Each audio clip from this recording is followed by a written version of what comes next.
Assalamualaikum warahmatullahi taala wabarakatuh. Mbokk yi noo ngi leen di siyaare Abdoulaye Diop Gandigal moo leen di siyaare bu baax tey laay biir ci wàllu xam di laay biirante ci wàllu xam-xam.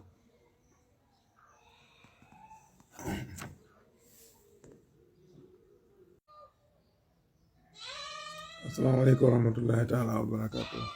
Mbokk jullit yi Abdoulaye Diop Gandigal moo ñëw di laay biirante ak yéen ci wàllu xam-xam yéen mënu joom kon wàllu calendrier bi ci lañ bëgg a waxtaan ak yéen tey muy manazil yi nga xam ne ci la jant bi di dox ak weer bi muy 28 manazil yi nga xam ne manazil bu nekk dafa jàpp benn araf ci araf abajada yi nga xam ne moom lu nit ki bëgg a def ci yéen mënu joom fii xamoo yooyu mënoo ci def dara mu wàllam nga dindi ci dara sara tey ni muy fekk ci le 5 avril muy araf bu njëkk bi bu tey ni di fekk ci 18 avril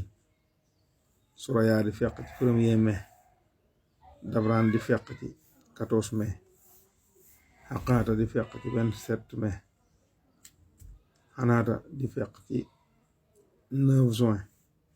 shira di fekk ci 22 juin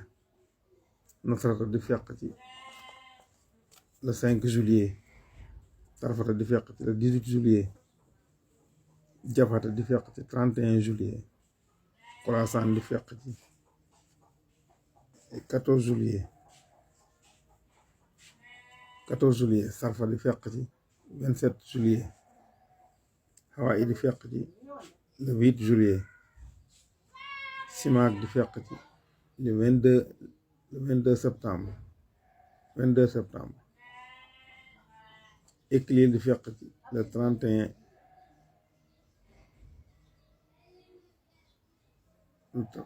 sawla léegi simaak di fekk ci maa ngi jum sax kenn may jumloo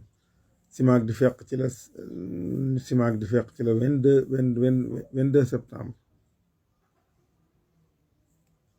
xafra di fekk ci le 8 octobre xafra di fekk ci le 5 octobre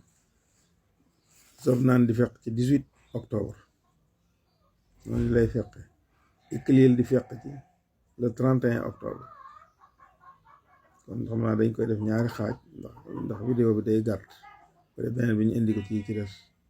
Assalaamu aleykum wa rahmatullaahi wa barakaatuh.